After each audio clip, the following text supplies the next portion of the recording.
Grace Wanjiro from Catering and Accommodation Management. I'm going to assess the risk matrix. So the risk which I assessed is the flaws.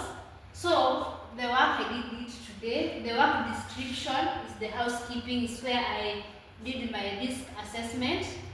So I have a risk matrix table.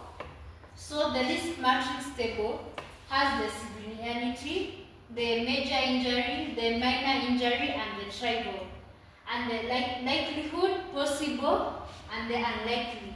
So the likelihood for the injuries are 3, the possible is 2, and the unlikely is 1. So the major injuries, to get the major injuries for the likelihood, I say 3 times 3 you get 9, 3 times 2 I get 6, and 3 times 1 I get 3. For the minor injury is 2, you multiply by 3 you get 6, and then you multiply 2 by 2 you get 4, and then you multiply 2 by 1 you get 2. For the trivial it is 1, so 1 multiplied by 3 is 3, 1 multiplied by 2 is 2, 1 multiplied by 1 is 1. So with me here I have a table which I drew for the hazard identified. So identify the hazard, which is the slippery floor. So the people who may be harmed are the trainees, and the risk rating. So the severity, the likelihood, the possible, unlikely, and the risk level, and the control measures which I will do so that we may control the slippery floors. So for me, I started by looking for the major injuries. So the major injuries are this one.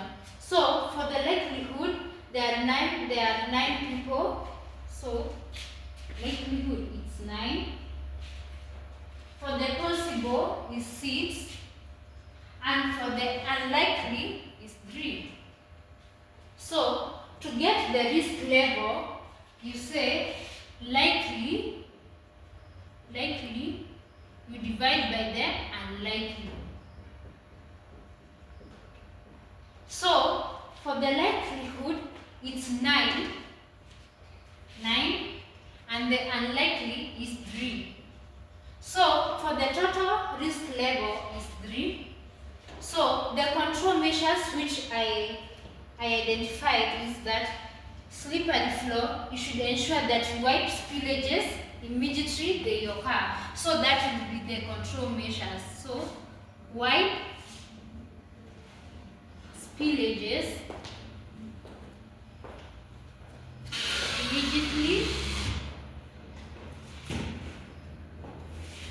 they occur. Thank you.